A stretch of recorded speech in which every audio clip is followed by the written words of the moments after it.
পাকিস্তানের সাবেক প্রধানমন্ত্রী এবং বিরোধী দল পাকিস্তান তেহরিকে ইনসাফ পিটিআই এর প্রতিষ্ঠাতা ইমরান খানকে 2 দিনের মধ্যে রাওয়ালপিন্ডির আদিয়ালা কারাগার থেকে ইসলামাবাদের শিফা আন্তর্জাতিক হাসপাতালে স্থানান্তরের নির্দেশ দিয়েছে দেশটির সুপ্রিম কোর্ট। সংবাদ মাধ্যম আল জাজিরা এই তথ্য জানিয়েছে। ইমরান খানের আইনজীবী উজাইর ভান্ডারি জানান, আদালত তার চিকিৎসার তত্ত্বাবধানের জন্য একটি মেডিকেল বোর্ড গঠনের নির্দেশ দিয়েছে এবং ইমরান খানের পরিবারকে হাসপাতালে তার সঙ্গে দেখা করার অনুমতিও দিয়েছে। 2023 সালের আগস্টে বেশ কয়েকটি দুর্নীতি সংক্রান্ত মামলায় দোষী সাব্যস্ত হয়ে কারাগারে বন্দী হন ইমরান খান। তন্ময় মাহমুদের রিপোর্ট।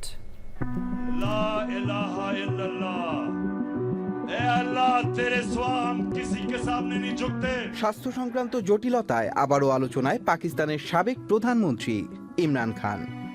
কারা অভ্যন্তরে গুরুতর স্বাস্থ্য সংক্রান্ত জটিলতায় পড়েছেন পাকিস্তানের সাবেক এই ক্রিকেট তারকা, জানিয়েছে ডয়েচে ভেলে, আল জাজিরা সহ বেশ কিছু আন্তর্জাতিক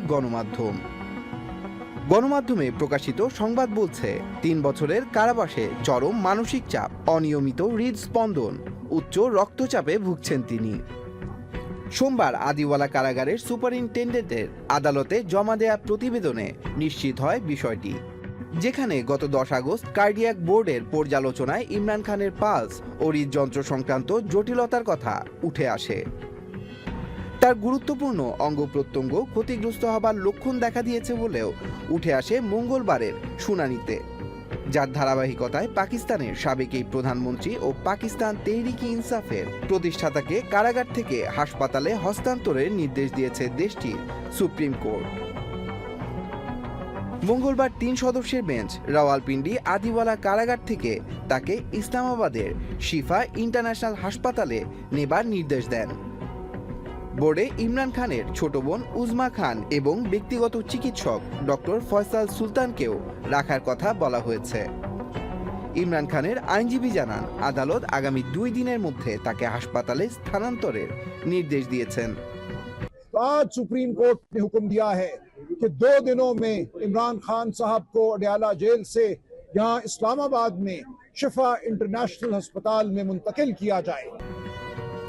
একই সাথে তার চিকিৎসার তদারকিতে একটি মেডিকেল বোর্ড গঠনেরও নির্দেশ দেওয়া হয়েছে। আদালতের নির্দেশ অনুযায়ী হাসপাতালে থাকাকালে ইমরান খানের পরিবারের সদস্যরা তার সাথে দেখা করতে পারবেন।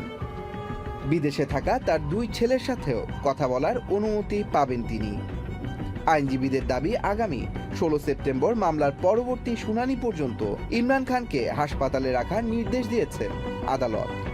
उन्होंने कहा कि उनका अब चेकअप होगा अस्पताल में, जिसमें डॉक्टर उज़मा मौजूद होंगी और बोर्ड भी बनेगा और डॉक्टर उज़मा भी और डॉक्टर फैसल भी उसमें बोर्ड में मौजूद होंगे, ताकि मुकम्मल उनका इमरान खान का मुआयना, चेकअप सारा कुछ हो सके।